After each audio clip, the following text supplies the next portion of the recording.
The weekends at the mall were always packed with people. There was a period where the store traffic wasn't nearly as busy as the mall outside.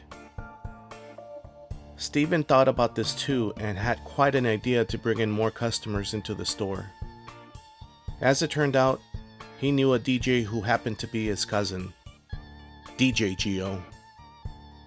Danny and I thought how interested that was going to be. Saturday came and the sound system was set up towards the middle of the floor.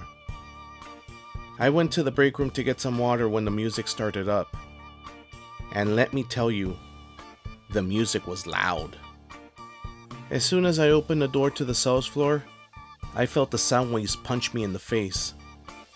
I stood there flabbergasted at the sheer loudness of the music. And meanwhile, Danny was at the station laughing his ass off. The few customers I interacted with involved us yelling at each other. I finally decided to take my tablet and walk them near the front of the store, and even then, the music was loud. Later that day, Danny and I were leaning on the station table. I was ready to give up for the day and just stuck my tongue out while crossing my eyes. I then noticed how a browsing customer just stared at me in awe. Danny noticed him looking at me, which led him to look at me.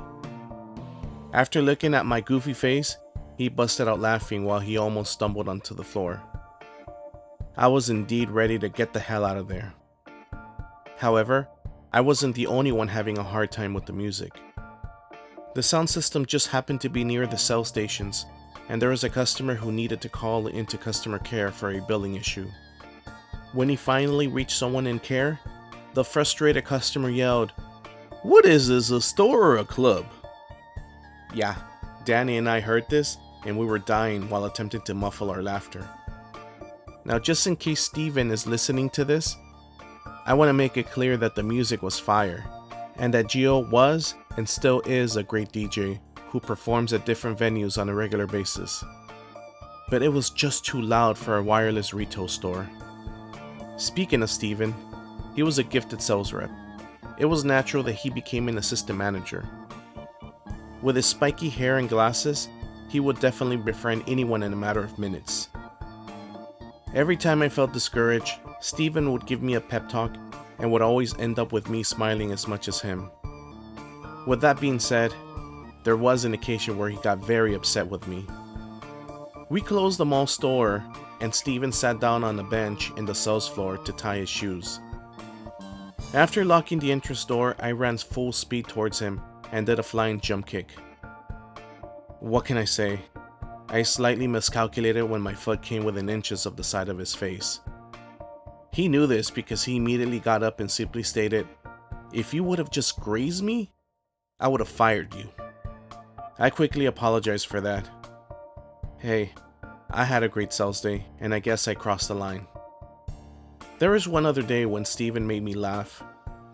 On a slow day, I walked towards the break room, and as soon as I entered, there was a stench that hit my sinuses like a brick to the face. Someone was going wild in the restroom. It couldn't have been Steve, as he was in the front. Not having enough time to figure out who was in there, I noticed Steven walking towards the back. I quickly hid in the inventory room and looked into the break room door. And the moment Steven opened the door, he gagged while putting his hand over his nose and yelled, "Ugh, it stinks up in here." I fought hard to contain myself, and when I opened the door, he looked at me in disbelief. Firstly, it stank like you had no idea.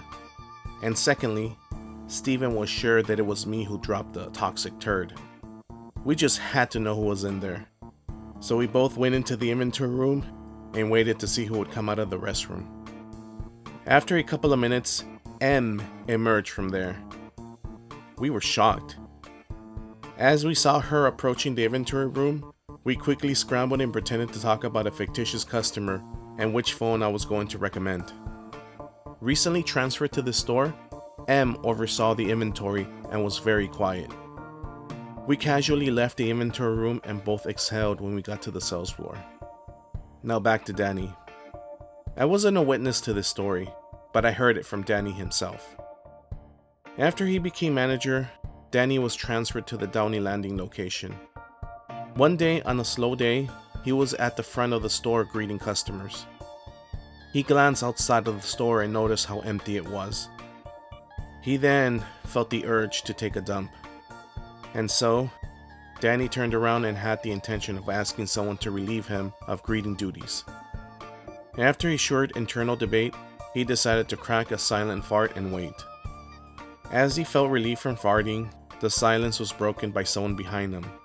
God damn! And as he turned around, he noticed a customer inside the store with his hand over his nose. Danny lost it, and quickly left the sales floor while holding his hand over his mouth in an attempt to control his laughter. Our team in the mall did well in sales despite the decrease in traffic. As all good things must come to an end, there was growing speculation that our store would be shut down, and with that, possible layoffs for its employees. I was looking forward to it, as well as the generous severance package that came along with it. Someone from corporate office arrived to visit us. He announced the closure of the store. He did, however, assure us that each of us will retain our jobs and that we would be transferred to high-traffic stores. I was sent back to the HP location, aka Alcatraz prison. I would be once again reunited with Danny, himself as an assistant manager. All the cell sharks were bottled up in that location. I was not so intimidated as much as I was growing wary of the job. To mesh the newly formed team at HP, the store manager, Shooter, planned a dinner at a Mexican restaurant nearby called El Chamizal. Normally, I would have opted to go home, but Shooter asked as a personal favor for me to show up. He was previously the store manager at the mall store, where we helped each other many times. So, I went to the bar and looked forward to having a meal there. Most of my coworkers already knew me by name, which consistently emerged on the sales report to which everyone in the district had access to. They were warm to me. It looked like the beginning of another close-knit team in HP. We occupied the biggest table. It appeared almost everyone showed up for dinner. I ordered some guac and chips. An hour into dinner, who shows up? Danny comes lumbering in towards our table. Danny, always the socialite, made a point to greet everyone and sat right next to me. After giving me a side hug, my guac and chips came into view for him. He mostly talked in a hurried manner about how he had been adapting to management. Danny, between talking, was also hurriedly decimating my delicious guac and chips. He even casually grabbed someone's piña colada. And before I blinked twice, he finished my guac and chips. And before I looked at him in disbelief, he got up and said he would go to his car and get some money to order me another guac and chips. And so, he left announcing to the rest of the group that he would return in a bit. After 15 minutes, I sighed knowing that Danny would not be coming back. And meanwhile, my coworker Myra asked if anyone mistakenly took her piña colada. The next day, Shooter gave me the scoop. Apparently, Danny told his wife at home that he would go out to buy some milk. He then went to visit us, gobbled down my food along with Myra's drink, left to buy the milk, and then returned home. He is something else. I took an intro to communication studies last semester and recall reading about the evolutionary course of personal relationships. It is very true how most friendships start with interactions based on social roles. For the most part, we stay with safe topics and are cautious when making disclosures. Having enough common ground and interests can lead to the exploration of a potential deeper relationship. Some can develop into friends of the heart, while others become friends of the road. Friends of the heart are enduring and permanently connected no matter the distance. I found it interesting how friends of the road offer support and fun while they are together. Yet eventually each moves on, leaving each other behind. Especially with me, there are certain times and circumstances where I had strong connections with others that seemed destined to last. Until they didn't. I remember trying to stay in touch with a classmate from high school who I would have never met if it weren't for us participating in the academic decathlon. We spent a lot of time together studying, laughing, eating, and just getting to know each other.